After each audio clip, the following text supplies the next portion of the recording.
అది ఏంటి correct situation చెప్పండి సార్ అంటాడు అక్కడ ఎక్స్టెన్షన్ అవుతుంది అన్నారు. ఎక్స్టెన్షన్ అయ్యేటప్పుడు ఎట్లా ఆపుతాడు? ఇప్పుడు ఆ ఎక్స్టెన్షన్ అయిన తర్వాత మనం ఓపెన్ చేస్తారా చేయరా? చేయలేడు సార్. ఆటో బైక్ పెట్టాడు అంతమంది ఒక మనిషి నడిచే మనం వెహికల్ చెప్పండి పక్కన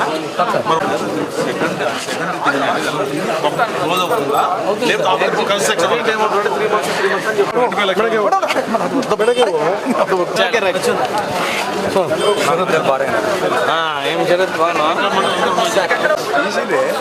నీళ్ళు చూడు మనకు పంట కోసం పిల్లలు గర్భిణీ చెప్పు ముక్కలు చెప్పి నేరుగా పోయి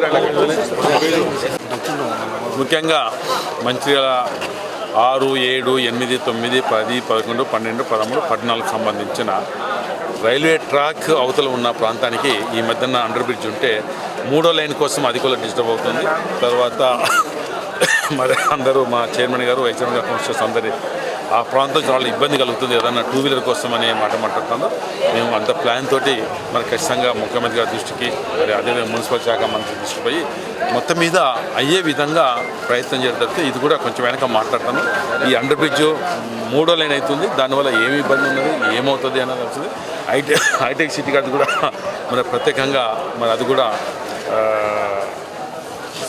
మన రైల్వే అధికారులతో మాట్లాడి మొత్తం మీద ఆ ప్రాంతం వాళ్ళకి ఇబ్బంది కాకుండా చేసే ప్రయత్నం 100% చేస్తామనే నమ్మకం విశ్వాసం ఉంది. ముఖ్యమంత్రి గారి దృష్టికి మన మున్సిపల్ శాఖ మంత్రి కేటీఆర్ గారికి ఈ విషయం దృష్టికి తీసుకోవడం జరుగుతుందని కూడా మనం చేయడం జరుగుతుంది.